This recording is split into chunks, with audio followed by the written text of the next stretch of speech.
Janus Razor by Jim Lee. Part 4, Withdrawal. Hey baby, there's a storm coming up, still about 9 miles downrange, but don't get excited, those winds are blowing.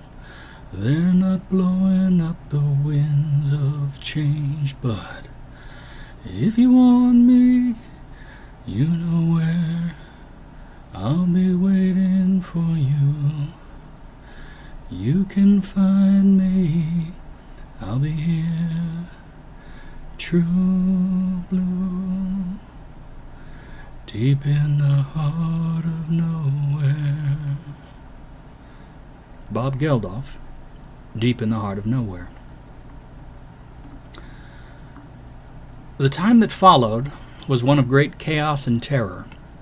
America, having once at least thought of itself as the scintillating jewel in the crown of civilization, was cut in half, isolated from the rest of the world, and stripped of all of its power. Her people had lost contact with those west of the Razor, and the virtual elimination of advanced technology had rendered communications with the rest of the world effectively impossible. They were alone. Worse still, the people had become accustomed to lives augmented by their technology. The average American didn't know how to cultivate food, or butcher animals, or dress wounds, or do any of a number of practical things which can keep humans alive in a hostile environment. They had become accustomed to having a compendious collection of the thoughts and works of greater minds that had come before, always at arm's reach. The fact that the level of technology to which they had been limited would, as recently as the dawn of the 20th century, have been considered a fantastical world of marvels, seemed to be lost on the sad children of Earth who wandered the benighted cities. Now, truth be told, if these people had possessed the native ingenuity of their forebears, or at least had ready access to it, they could have conquered these obstacles, if left to their own devices. Even the poor shadows which Americans had become might have managed it, given time, for the great fields where staple foods were grown still existed, and those same had fed the nation by virtue of the sweat of human brows, long before humming automation had come and replaced those hands, ever in search of cheaper and more efficient methods. Yes, it was true, the supply lines which fed the population centers had been disrupted, but trucks still existed, if they were stripped of their computers. GPS units, which told drivers where to go, no longer functioned, but men had used maps to find their way long before Maxwell ever began to unravel the relationships within quantum electrodynamics. But they were not left to their own devices. Some who either saw or heard secondhand the tale of the broadcast from Denver, which gave humanity their first glimpse of the invading force, decided to flee the city. Some decided to fortify their position, since weapons were available in plenty, and the other supplies which could be looted from local stores were still, at least at first, somewhat plentiful. Grocery stores emptied out first, then the warehouses which supplied them. After Razorfall, some shipping had continued as people tried to press on under the belief that this was merely a minor setback and that some unseen powers that be would soon set things right, and the power would come back and all would be business as usual. The more it became clear that society as it had been known was not coming back, the more people went feral, and fight-or-flight responses became the rule rather than the exception. A great many people who had witnessed the alien broadcast, as it was whispered, were convinced that it was a sick hoax. Some had heard stories of an ancient radio broadcast where a DJ had locked himself inside a station and played out an entire invasion scenario, and thought some sadistic bastards had decided to try to replicate it. Others pointed out that the mirror featured in this story was all too real and had been observed directly by many people. But the mood of the angry crowds which formed around any such discussions was such that none wanted to get involved, even if they had seen the Razor. This was the situation Mark, the cameraman who had appeared on the broadcast, found himself in. Everywhere he went, people recognized him and grilled him. Some demanded updates, even though it had been clear that whatever contacts the KOA team had left on the western slope were no longer available for comment. Others made plain their accusation that the whole thing had been a barefaced fabrication. More than once, he was obliged to flee from an angry group of shouting people. But then, he had been in the business for a while, even if he had never taken center stage. He knew that sometimes the story got bigger than it had seemed at first, and that was part of the territory, or at least it had been, back before the world changed. It was not until one evening, when he was going home to his house in Boulder, after an unsuccessful trip around to local markets looking for supplies, that he was compelled to reevaluate his options. It was maybe 6 days after the broadcast. He was tired after wandering in search of securing a share of the dwindling supplies. A growing concern had been building in the back of his mind that this was a bad situation from which he saw no good outcome. And it was to this internal narrative that he was devoting his attention as he got out of his Jeep and headed up the driveway. And so, perhaps, he can be forgiven for his lack of situational awareness, as the man with the shotgun leaped out of the bushes in front of his home and pointed the weapon in his face. "Liar!" the stranger shrieked. Mark's reaction was understandable, if not wholly expected by his accuser. He had not been a terribly healthy individual before the Razor fall, and the availability of fresh produce since had not exactly been increasing. He lived a life filled with garbage food, and when the adrenaline dumped into his system at the sight of the long, dark bore of the shotgun barrel in his face, his body did what it had been conditioned to do. He doubled over and vomited on the man's shoes. Even the most hardened of activists will tell you, when you confront the object of your protest, no matter how hotly you may despise their actions, motives, or intents, it is difficult to remain on script when said target is vomiting on your shoes. And so, perhaps this man can be forgiven for his lack of situational awareness, as Mark's brother, Grant, snuck up behind him and clipped him in the side of the head with the rounded, bent side of a crowbar. Grant nimbly plucked the shotgun out of the would-be assailant's relaxing fingers as he slumped to the ground like a sack of potatoes. "You've really got to work on attracting a better grade of fans," Grant snickered as his brother straightened. "Thank God," Mark panted. "He was going to kill me." Grant waved his hand in front of his face. "Hoo-wee! And now you're going to kill me with that puke breath. Here, help me get him in the garage. We'll secure him, and then we can find out what he was planning to do." "Are you crazy? We need to call the police," Mark squawked. "Oh, sure," Grant replied coolly. "How do you propose we do that, bro? Smoke signals? But hey, maybe we'll get lucky, and they'll be able to squeeze us into their busy schedule. How does next Thursday sound?" Mark stared blankly at him. That's one of the funny things about living in a post-apocalyptic world. You keep forgetting that all the pieces of your life aren't there anymore, don't work anymore. It's probably similar to an amputee who's lost a hand, reaching out to pick something up with the hand that the brain sometimes insists is still there. "Okay, fine," Mark told him, "but we're not going to torture him or anything." "Spoil sport," Grant said with a wink. They struggled and finally managed to get the man's limp body into an old wooden deck chair. Grant went into the house to get a cold cloth.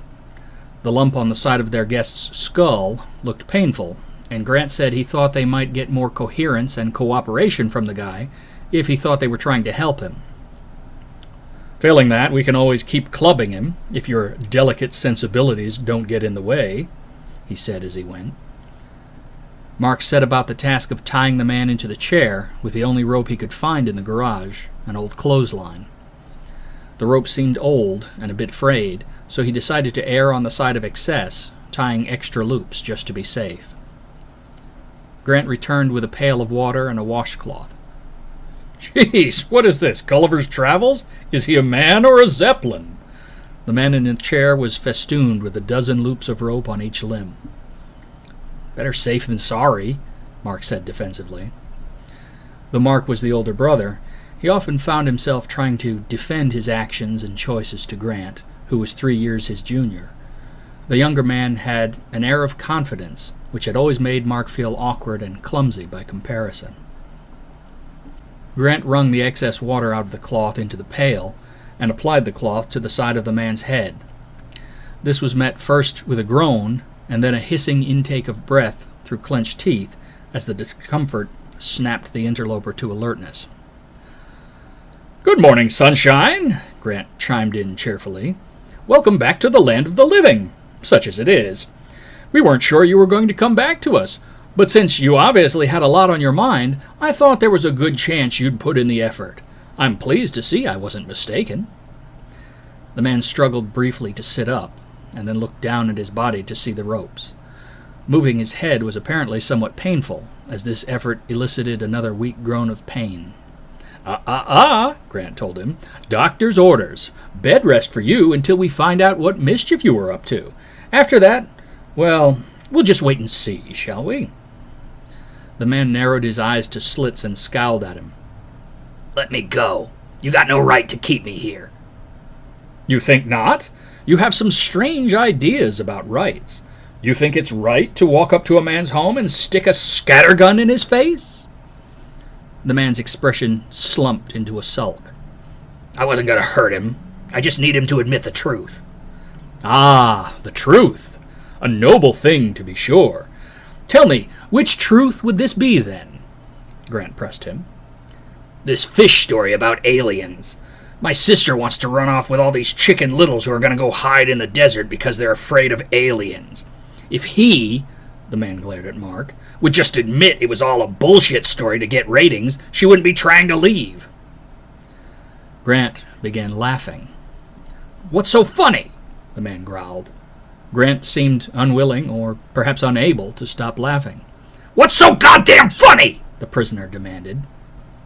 Grant managed to get himself under control and wiped the tears of laughter from his eyes. "You!" he said weakly, and it was clear to Mark that he was still holding back more laughter. "Do you honestly think anyone still cares about ratings, you dope?"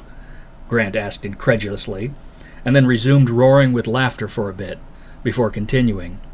He was shouting now. "The world has ended, you idiot! There are no more ratings, no advertising revenue, no Grammy Awards, no nothing. We don't know what happened out there, but it sure as hell isn't good." The prisoner's eyes darted from Grant to Mark and back again.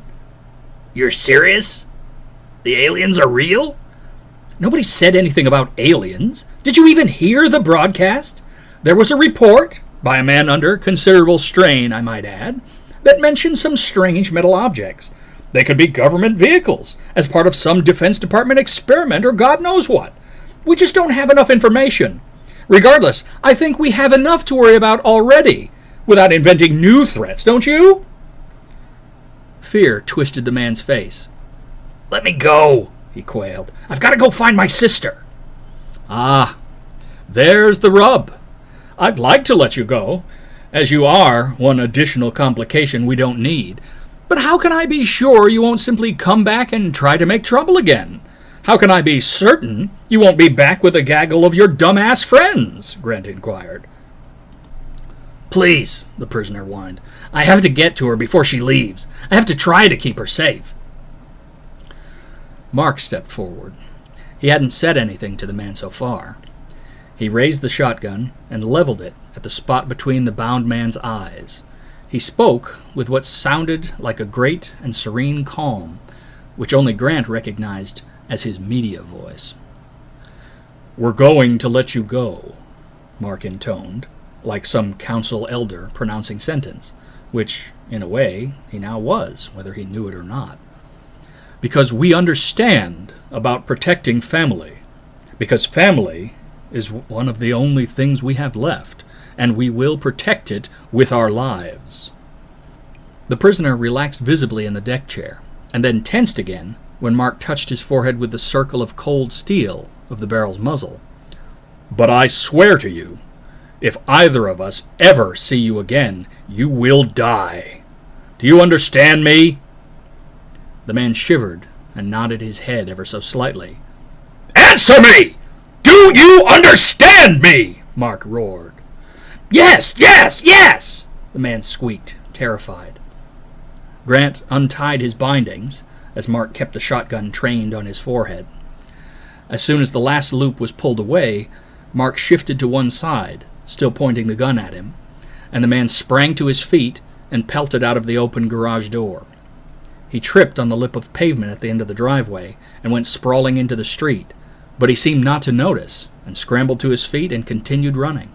In a few moments, he disappeared from view. Grant clapped slowly. "Very impressive, bro. I wouldn't have believed you had it in you to be so brutal." Mark broke open the action of the shotgun, revealing the empty chamber. "I didn't," he said plainly. They laughed together, and Mark closed the garage door and slid the recently added bolt before they went in the house. "You realize the sister's right, don't you?" Grant asked his brother, as they slowly ate their dinner. Canned beefaroni, warmed on a propane burner, made up a fair volume of their remaining supplies. "What?" Mark asked with his mouth full. "The sister's idea to get out of Dodge, or whoever she's following. You have to see that we're not going to be able to stay here." Grant gestured at him with a tomato sauce-covered spoon. "Why not? We're far enough from downtown to be fairly isolated, and all our supplies are here. I didn't find anything today, but I'll keep looking. I'm sure there's more out there, maybe south toward Castle Rock." "Not isolated enough to keep that lunkhead from finding us. But that notwithstanding, if this were just a temporary loss of power, I'd agree with you. We've got well water, even if we have to manually operate the pump. We have some supplies, though those won't last long. And of course, we have our memories here," Grant explained, as he glanced at a picture of their parents on the dining room wall. "Mom and Dad always wanted this to be our home, and it has been. In spite of everything, I've been very happy here, and I think you have too. But you need to answer one question, and you need to be honest with yourself when you do. Do you believe the U.S. military is behind this?" Mark paused with his spoon in his mouth. He removed the spoon and swallowed thoughtfully. He lowered his head and said, "No, I don't. Neither do I. I wouldn't put it past them to do just about any horrible thing to the population if they thought it would help them preserve their precious empire. I've heard and read far too much to believe that such things are beyond the realm of possibility, as so many Americans think. I bet you have as well." Mark said nothing, and Grant continued. "But cats? I'm sorry, but I just don't see a platoon of jarheads climbing into robot cat mech suits. Not gonna happen, not in a million years. It's just not macho enough. Even if it provided tactical advantages to running, jumping, climbing, or what have you, they just couldn't stand the idea that other countries would be looking at them, thinking that they are America's answer to Hello Kitty." Mark spluttered, nearly shooting tomato sauce out of his nose at that. "No," he agreed. "You're right on that. It's definitely not their style. Not any military style. Not on this planet, anyway." "So, you agree with the lunkhead? You think they're aliens?" Mark asked incredulously. "One cannot ignore the painfully obvious fact that these newcomers' arrival coincides with the single most profound and bizarre astronomical event in human history," Grant answered him. His tone was not precisely derisive as such, but it strongly suggested that anyone who could not accept this obvious fact might be seriously defective. He waited for Mark to pose a challenge to this. Receiving none, he soldiered on. "Until we postulate a theory which better fits the facts, it seems to me reasonable to operate under the assumption that beings or machines, which have an appearance unlike anything previously seen on Earth, might be extraterrestrial in nature, particularly when their arrival appears to be in conjunction with the time and place of a phenomenon that is known to be extraterrestrial in origin. They didn't come from Dallas, Mark. They came out of the thing that fell from the sky. So what if they're ETs? Why should we run and hide in the desert? Mark demanded, crossing his arms in his trademark posture of defiance, if he but knew it. Oh no, I totally agree there. The desert is a stupid, terrible idea. We need, Grant stated emphatically, to head southeast. Southeast? Why? Mark asked, his curiosity piqued. Several reasons. One, winter is coming. Colorado is glorious in the summer, but a winter here on the edge of Denver, surrounded by idiots like Senor Lunkhead, setting themselves on fire trying to stay warm, all competing for combustible resources to generate heat in a dry, sparsely vegetated region? That sounds to me like a recipe for disaster. Moving anywhere to the south will increase the average temperature and reduce the reliance on fuel, always assuming that the Razor doesn't affect our climate or even our planetary orbit. Those possibilities are total unknowns, so there's no point in trying to plan for them until we have more data. 2, ditto on food. Southern climates have longer growing seasons, ergo, more grown food. Of course, the information we were receiving prior to Razorfall estimated the path of impact as drawing a line from Butte, Montana to McAllen, Texas. So, unless we'd like to meet our cat-fancying friends, it seems prudent to me to increase our distance from the Razor rather than decrease it. The shore along the Gulf of Mexico, outside of Texas, seems a potentially good destination. The Mississippi Delta is reputed to be rich soil for certain types of farming, if I remember my high school geography correctly, and more importantly, the fishing in the region has always been superlative. Since I'm not planning to go vegan if I can help it, but I know nothing about ranching, I think it wouldn't be so bad to learn to fish. Is there a 3? Mark asked. Oh, indeed there is, and it's the biggest reason of all for us to skedaddle.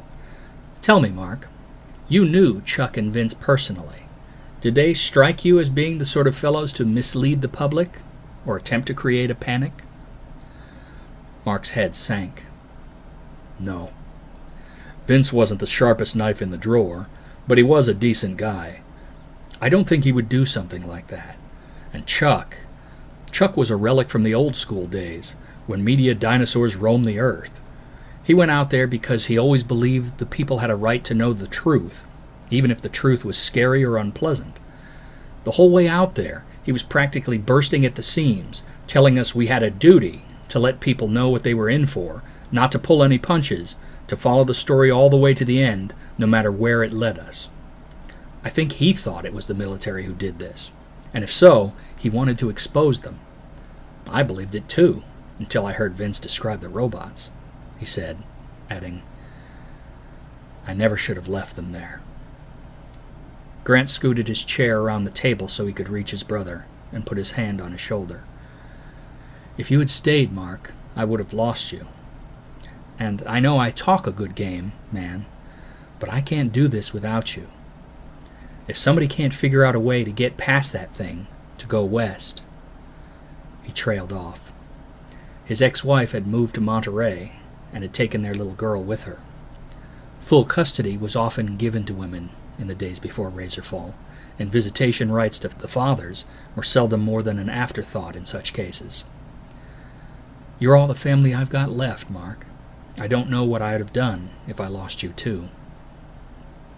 Mark clasped his brother's arm in return. And that's number 3. Wherever they came from, the creatures that came out of the Razor are killers. We don't know what their intentions are, but we know it's not we come in peace. They might be here to harvest resources or, hell, I don't know. But I do know that we don't want to be here to find out when they come over the mountains to do it. And they will, Mark, because they can't go west. That's the way back home. And nothing we heard suggests they have air power. They are a ground force. So they can go north, south, or east. And they come out of their Razor, and lo and behold, they're standing on a modern 6-lane artery into our territory heading east. And Denver is the first major human settlement along that artery. Even if they exceed the height limit for the Eisenhower Tunnel, they can still use the bypass road. Either way, I don't expect it'll be long before we hear those thundering footsteps if we sit around waiting for them. It took the two of them 2 days to obtain and pack everything they could carry that they thought they might need. During this time, they agreed that the Jeep was still their best option, but that left them a bit light on storage capacity. A visit to a U-Haul rental office turned up an empty storefront. The drivable vehicles were all gone from the lot, and there was no one anywhere on the premises, nor any sign that anyone would be coming back. The door to the office was unlocked, with its glass panes smashed out. A dark brown rectangle on the counter inside marked the spot where the cash register had shielded the countertop from the bleaching sunlight, which had faded the rest of the surface up until the day someone smashed it on the floor. Mark insisted on leaving a note. Borrowed 1 trailer. When this is all over, we'll return and settle up if we can. M. Chambers. They hitched up one of the little tag-along trailers and went home to finish stowing their gear. When they finally rolled out of town, it was the 25th day since Razorfall. They had enough fuel on board to get them to St. Louis handily. Grant suggested they might want to head south before they got that far, though. We should be prepared to play it by ear. We haven't heard much on the radio from points east. We might find it a good idea to skirt around cities. Denver has a fairly high concentration of outdoorsmen and hands-on technical people. If other areas are not as lucky. They set the radio to 850 KOA as they headed east, knowing they'd be able to hear the 50,000-watt blowtorch at least as far as Kansas City, and probably more at night. There was only local news now. The sports talk chatter was just one more casualty of Razorfall. As they approached the Mousetrap, the interchange which linked the east-west I-70 with the north-south I-25 corridor, Grant pointed. "Mark, look." On one of the other loops, and heading back down the ramp from the I-25 ramp, a long convoy of olive-drab vehicles were slowly making their way through the interchange. Among these were tractor-trailers pulling lowboy trailers bearing burdens under camouflage tarps. Clearly visible under one end of the nearest of these were the telltale caterpillar treads of a tank. Neither of the brothers would have considered themselves experts in identifying military equipment, but some things you didn't need any certification to recognize. "Uncle Sam's going to go fight the Martians, Mark," Grant said in hushed tones. "God help us." They continued on to I-70 East out of Denver, without another word exchanged between them. There was very little other traffic. Almost no one seemed to be on the road, though there were a higher number of disabled vehicles on both sides of the highway. By the time they reached the Colorado-Kansas border, a couple hours later, KOA was buzzing about the sightings of troops and equipment heading up the I-70, going west into the Front Range. At the state line, there were armed soldiers who waved them past a barricade that had been set up. There were 2 cars stopped on the westbound side, where a gate had been set up and closed. The brothers looked at each other and said nothing. What was there to say? They continued on like that, without much being said, only listening to the panicked voices of the people on the radio. Most people likely didn't know where the broadcast facility was, and of course the phones had all gone dead, so there was no call-in show. Only wanderers who found their way in to tell their tales. When they passed by Goodland, Kansas, Grant made the same joke he had made every time they had traveled this way as kids, traveling through time as they crossed from the mountain to Central Time Zone. How long might it be before people don't even remember what time zones were? Mark wondered aloud. They switched seats in Manhattan, Kansas, with a couple half-hearted jokes about finally making it to the big city. Mark nodded off shortly thereafter as the radio droned endlessly on. Grant woke him up less than 2 hours later, just outside of Kansas City. "What is it?" Mark grumbled querulously. The car was stopped. Grant pointed down the road in front of them. Up ahead, across the road, a A line of cars had been parked end to end across the eastbound lanes. They were burning. "Looks like it's time for a little backtracking and back roads. I'm going to need my navigator," Grant said dryly.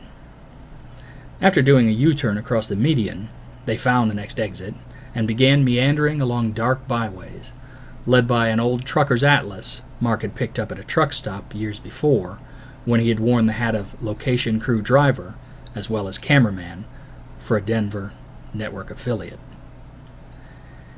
In a sleepy little hamlet called Knob Noster, they came across a gas station, bathed in the light of flood lamps. Rolling down the window, they could hear the rattling purr of a generator coming from a small shed in the back. The pump islands were all surrounded by walls of sandbags, 55-gallon drums, and other detritus, which looked as though it had been gathered from nearby buildings and railroad tracks. "We should get fuel, if we can," Grant suggested, and Mark agreed. They pulled in, and no sooner had they stepped out of the car than a voice on a bullhorn hailed them.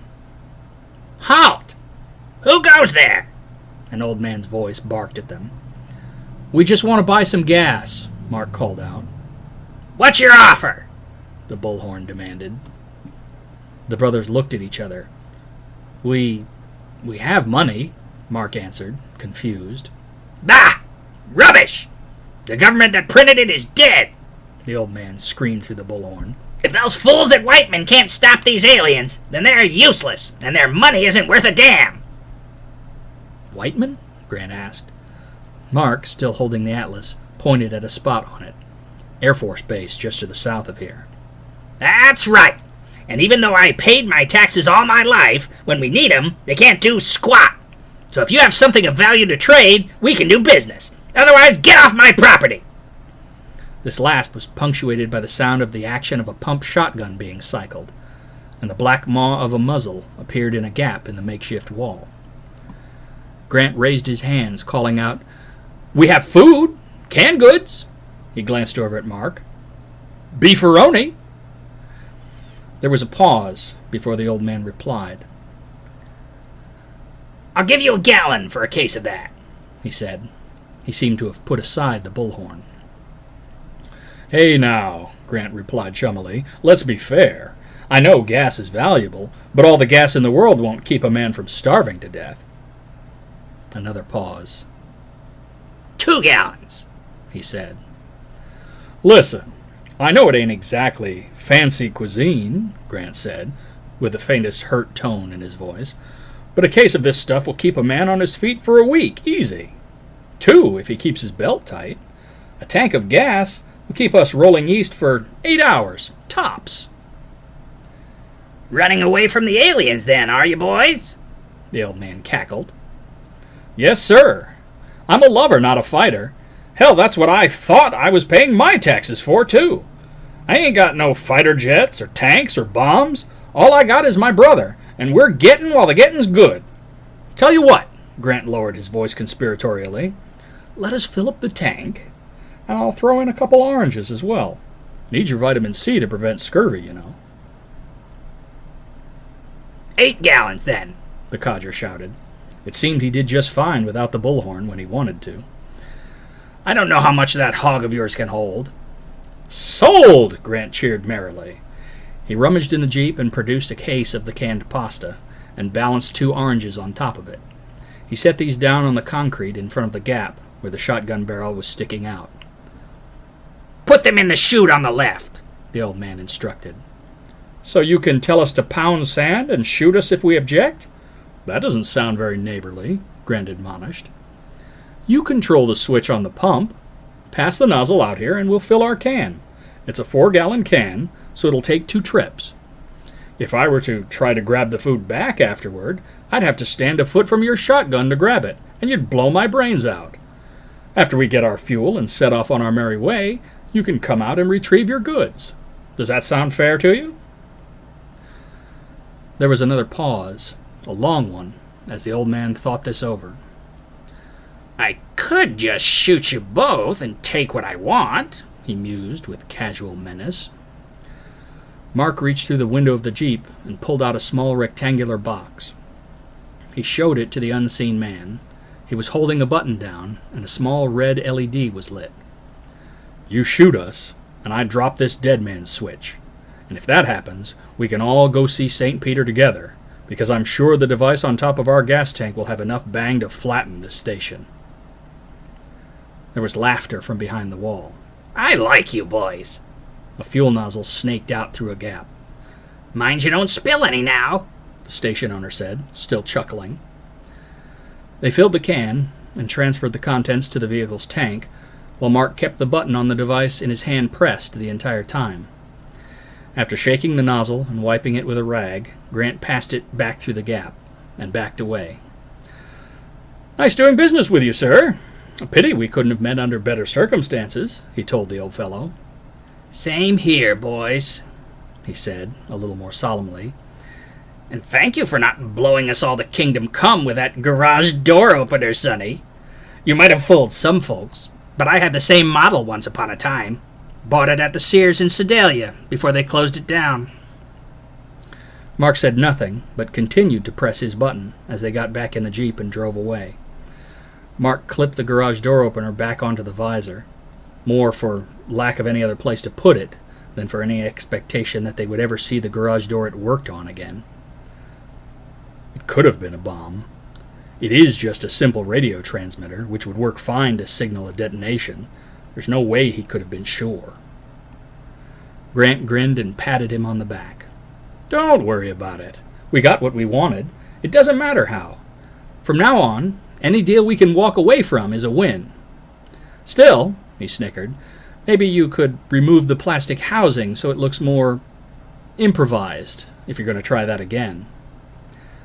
Mark looked out the window into the dark as dim shapes passed by in the gloom outside of the glow of the headlights. Everything really is falling apart, isn't it? Grant kept his eyes on the road ahead. "To be honest," he said seriously, "I'm actually surprised that things lasted as long as they did. But yes, I think that things are only going to get worse, and quickly." "Still," he said, brightening, "I am glad you are here with me, here at the end of all things, Samwise Gamgee." Mark turned to look at him, rolling his eyes at the Tolkien reference, and punched his brother in the arm. "Do not make the precious angry!" Grant mockingly menaced, and both of them laughed as they drove on into the night. End of Part 4.